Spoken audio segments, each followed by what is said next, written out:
Pemirsa masih di IDX Season Closing dan di segmen ini kami akan mengajak Anda untuk menyimak topik pilihan yang berhasil dihimpun oleh tim redaksi kami. Di mana indeks harga saham gabungan saat ini masih dalam tren koreksi seiring potensi kenaikan suku bunga oleh The Fed yang semakin agresif. Lantas bagaimana peluang pergerakan indeks harga saham gabungan jelang datangnya musim window dressing yang diperkirakan tiba pada Desember mendatang? Mari kita simak informasi selengkapnya dalam tayangan berikut ini.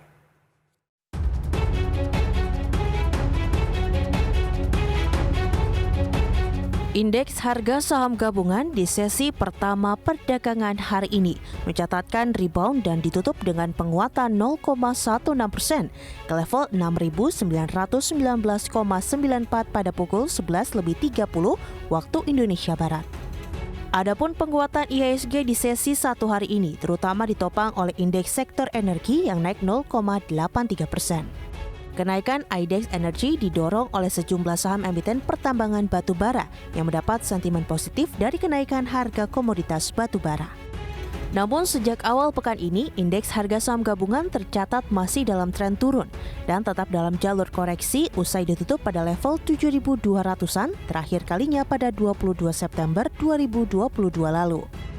Direktur Anugrah Mega Invest Tamahan Skwi, seperti dikutip laman Kontan, mengatakan potensi kenaikan suku bunga oleh Bank Sentral Amerika Serikat atau The Fed yang semakin agresif menjadi salah satu pemberat bagi pergerakan IHSG. Apalagi ancaman resesi global kian membayangi perekonomian dunia. Meski demikian, Direktur Eksekutif Core Indonesia Muhammad Faisal menilai Bank Indonesia untuk tidak terburu-buru mengikuti langkah agresif The Fed.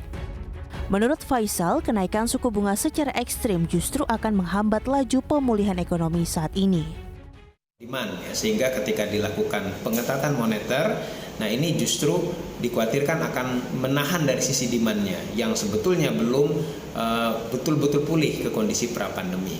Nah jadi jika dilakukan pengetatan moneter ke depan perlu dilakukan secara hati-hati dan juga perlu ada rentang waktu yang cukup untuk melihat bagaimana efek daripada kenaikan pengetatan moneter di satu waktu, ya tidak dilakukan secara tergesa-gesa, dan juga saya rasa memang dari sisi magnitude-nya juga harus dilakukan pelan-pelan, ya tidak langsung naik signifikan sampai di atas 25 basis point.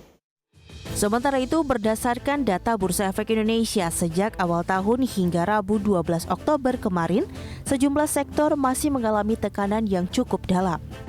Seperti indeks teknologi yang turun 25,84% dan sektor properti yang terkoreksi 12,06%.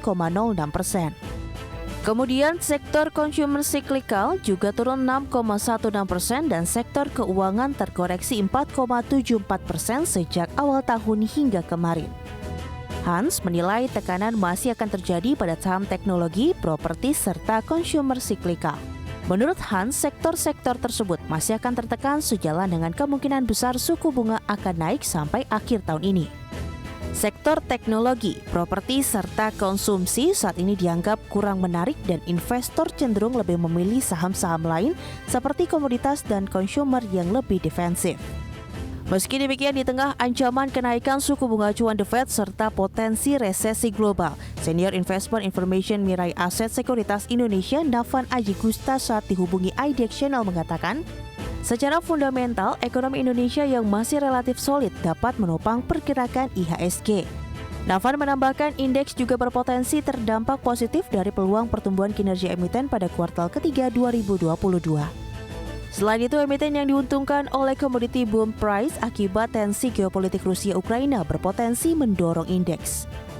Mencermati peluang tersebut, Nafan menilai saat ini merupakan momen untuk melakukan akumulasi saham sebelum musim window dressing yang diperkirakan akan datang pada akhir Desember. Selain itu, akumulasi juga dapat dilakukan menjelang rilis laporan keuangan kuartal 3 2022. Nafan menambahkan untuk saat ini sektor saham yang masih mendapatkan rating overweight adalah saham-saham perbankan, batubara, logam, serta minyak dan gas. Dari Jakarta, Rajo Patmo, IDX Channel.